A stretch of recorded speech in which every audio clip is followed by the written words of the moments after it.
Have you ever noticed how desperately we try to arrange tomorrow? We fill calendars, make plans, chase outcomes, as if life were a stubborn child that must be told where to go, yet tomorrow never arrives. When it does, it has already turned into today. To control the future is to miss the present, and the present, dear friend, is the only doorway through which life ever enters. But we are frightened of that truth. We live under the illusion that control equals safety, that if we can just organize, anticipate, and manage every detail, we will be spared the chaos of uncertainty. We forget that chaos is not the enemy, it is the raw material of creation itself. You see, life is not a business meeting, it is more like a piece of music. The meaning of a symphony is not found at the final note, it is in the movement, the flow, the dance of sound and silence. Yet most people live as though the goal is simply to reach the end, to achieve,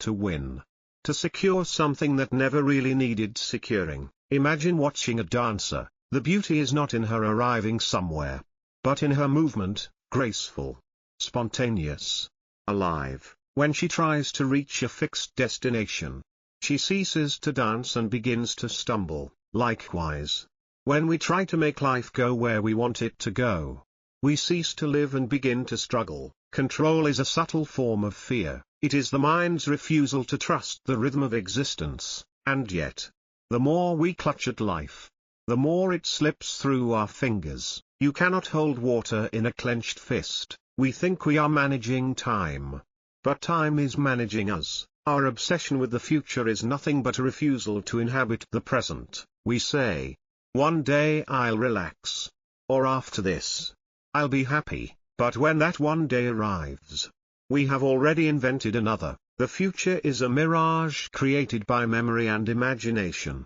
It is the projection of yesterday onto tomorrow, and so it never truly comes, because wherever you go, you are always here, now. Some people hear this and think it means one should not plan at all, that to live in the moment is to drift aimlessly, but that's a misunderstanding. To live in the present does not mean to ignore tomorrow, it means to see that tomorrow grows naturally out of today, the way a flower grows from the seed. Not by force but by unfolding. A wise person still plants, still builds, still dreams, but without anxiety, because he knows he is not making life happen, he is participating in its happening. There is a world of difference between the two. The mind loves to divide life into before and after, cause and effect, goal and result, but existence doesn't work that way. It's a continuum, an infinite present moment expressing itself in countless forms. You can no more separate the future from the present than you can separate the ocean from its waves. So what happens when you truly give up the attempt to control? At first, it feels terrifying, because the ego, that imaginary manager inside your head, believes that without its supervision, everything will collapse. But the moment you stop clutching, something extraordinary happens. You discover that life goes on perfectly well by itself. Birds sing without a schedule, the sun rises without permission, your heart beats without being told how. There is an immense intelligence at work, vast, silent, and effortless, and you are part of it. When you realize this, you begin to understand that letting go is not passivity, it is participation in a larger harmony. It is the shift from playing the conductor to becoming the music itself. The problem with control is that it reduces the infinite mystery of life to a mechanical problem. We try to live by formulas, by how-to lists, by strategies for happiness, as if joy were a business plan. But joy does not respond to control, it blossoms when you stop trying to make it blossom. Think of breathing. The moment you notice it, you can control it. Inhale deeply, exhale slowly, but soon you must let it go, or it becomes suffocating. Likewise, every act of control eventually turns into tension, and every act of release brings relief. To control the future is to live in permanent tension. To live in the present is to breathe freely. When you really look, you'll see that the future is only an idea, a shadow cast by your mind. It is made of words, of imagination, of hope and fear, but the present is not an idea. It is real, it is alive, it hums under your skin. It whispers in the sound of the wind. It glows in the taste of tea, and if you can be here, fully, deeply, even for a moment, you will see that everything you ever chased was already here, waiting patiently for your attention. Let us look closer at why we resist this truth, because we are taught from birth that life is a ladder, that success lies ahead, that meaning lies later, that peace lies elsewhere, so we run. And we run beautifully, we climb higher. We achieve. We build magnificent towers of ambition, but at the top, we find only a better view of our own restlessness. We have confused movement with progress. We have mistaken activity for aliveness. The irony is that the more we try to make life meaningful, the more we obscure the meaning that is already there. The present moment does not need improvement. It is not something to be fixed, it is something to be felt. When you try to control life, you put yourself in opposition to it. You become like a person trying to push a river upstream. No matter how strong you are, the current will win, not because it is cruel, but because that's simply its nature. But if you let the river carry you, something marvelous occurs. You discover that you are the river. The same energy that moves the galaxies moves your heartbeat. The same intelligence that spins atoms spins your thoughts, and so, the idea of controlling the future begins to seem absurd, for how can the wave control the ocean? How can the note control the song? We cling to control because we think it gives us identity. We say, I am the one steering the ship, but look closely, who is that I? Can you find it? Is it a solid thing? Or just another thought floating by? You may find, as I did, that there is no separate controller at all. There is only the happening, breathing, thinking, moving, loving, arising from nowhere, returning to nowhere, perfectly complete in itself. When this is seen, you stop living life as a problem to solve. You start living it as a dance. You move not because you must, but because the music moves you, and that, my friend, is freedom. Freedom is not the ability to control your circumstances, it is the realization that you are not separate from them. The tree does not control the wind, it sways with it, and in that swaying, there is grace. We humans are the only creatures who demand guarantees before living. We want insurance against heartbreak, proof of purpose, certainty of success, but existence gives none of that, and yet it gives everything. The secret, then, is to love the uncertainty, to see that insecurity is the essence of life. If you were certain of everything, you would be dead. Only the rigid corpse is perfectly secure. To be alive is to be uncertain, to breathe is to risk exhaling your last, and yet, what a glorious risk it is, when you surrender the need to control. You discover that life's unpredictability is not a flaw, it is the very flavor of being. The unknown is not your enemy, it is your playground. It is where love happens, where art is born, where every genuine moment takes place. To control the future is to kill the mystery, to live in the present is to fall in love with it. So perhaps the real wisdom is to realize that life does not need your permission to unfold. You can participate, you can guide gently, but you cannot dictate, and when you see this clearly, control becomes unnecessary. You are carried, not by fate, but by the flow of what is. Notice how children play. They do not plan their laughter or schedule their joy. They don't ask, what's the purpose of this game? They simply are, absorbed, spontaneous, alive, and yet, somewhere along the line, we forget how to play. We begin to think that life must be earned, that joy must be justified.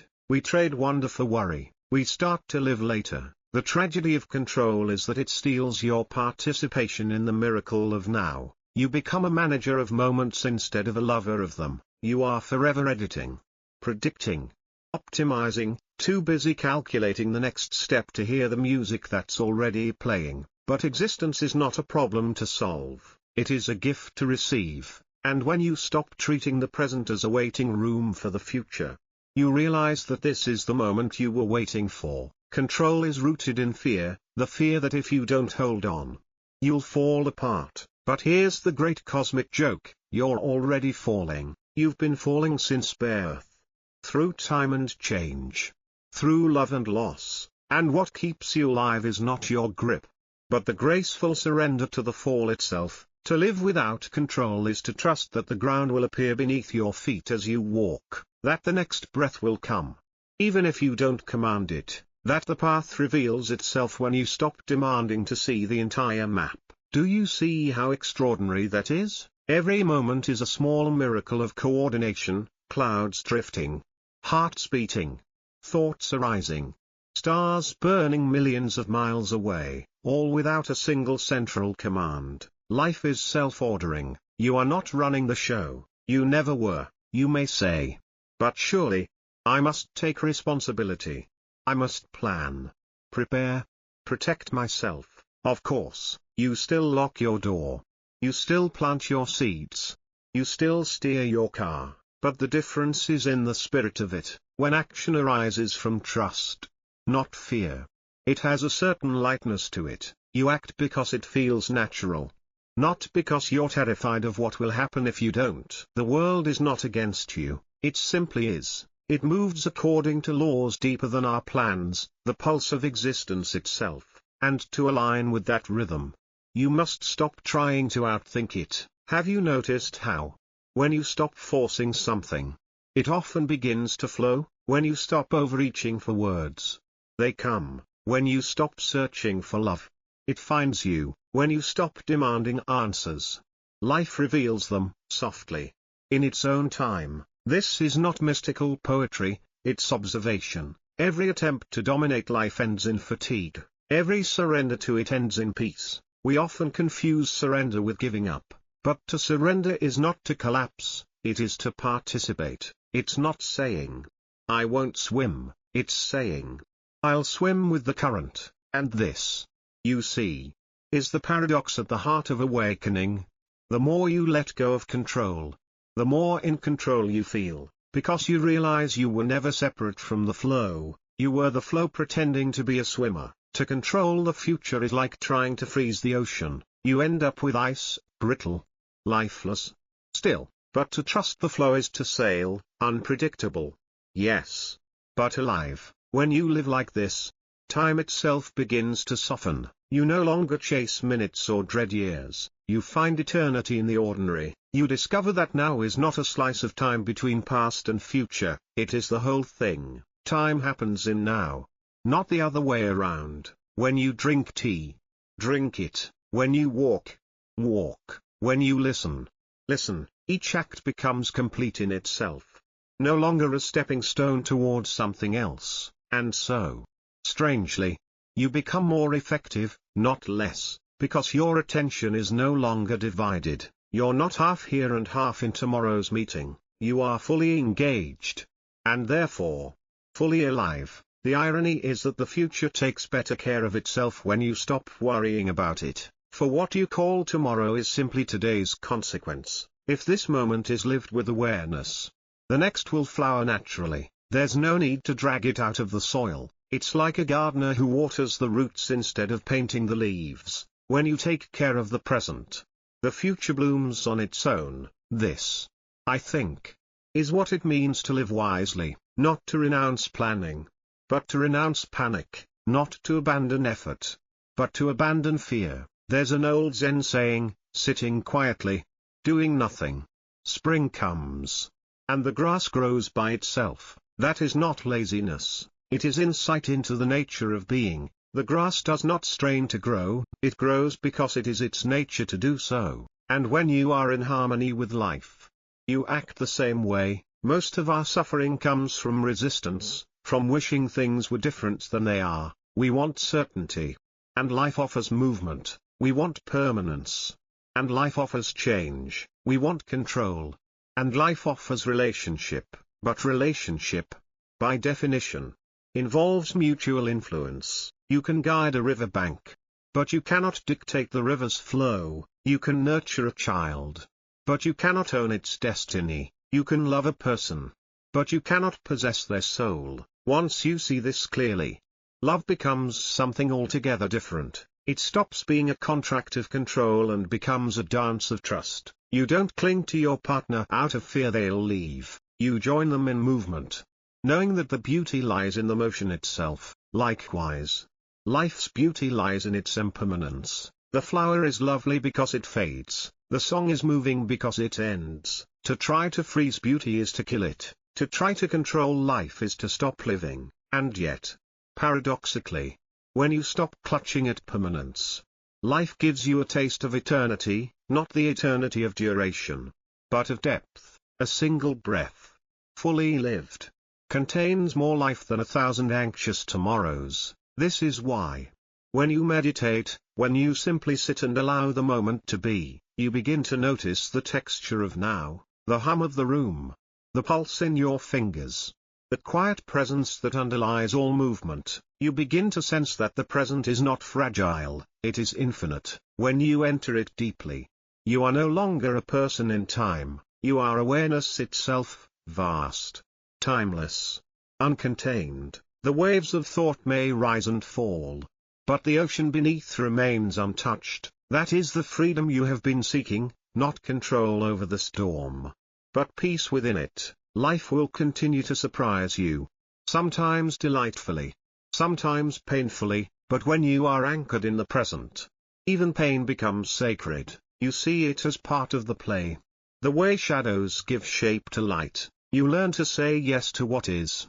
Without the added suffering of this should not be, then, even death, that final frontier of control, ceases to be an enemy, for you see that death is not the opposite of life, but its complement. It is not an interruption of being, but the closing of one form so another can open. Without death, life could not dance, it would stagnate, and so the wise person learns to die before dying, to let go now, so that when the final letting go arrives, it is just another breath in the eternal rhythm. When you truly live like this, you are no longer afraid of the future, because you are not postponing yourself into it. You are here, fully, deeply, wildly here. To control the future is to live as a ghost, to live in the present is to return to life. So, perhaps we can end this meditation not with an answer, but with a question. If you were not afraid of losing control, how would you live? Would you speak differently? Would you love differently? Would you listen more deeply? Or dance more freely? Because this is the invitation of existence, to join the dance. Not as a planner, but as the music itself. And when you do, you realize something simple and profound. You never had to control the future, you only had to wake up to the present. Pause. Breathe. Right now is the only future that ever arrived.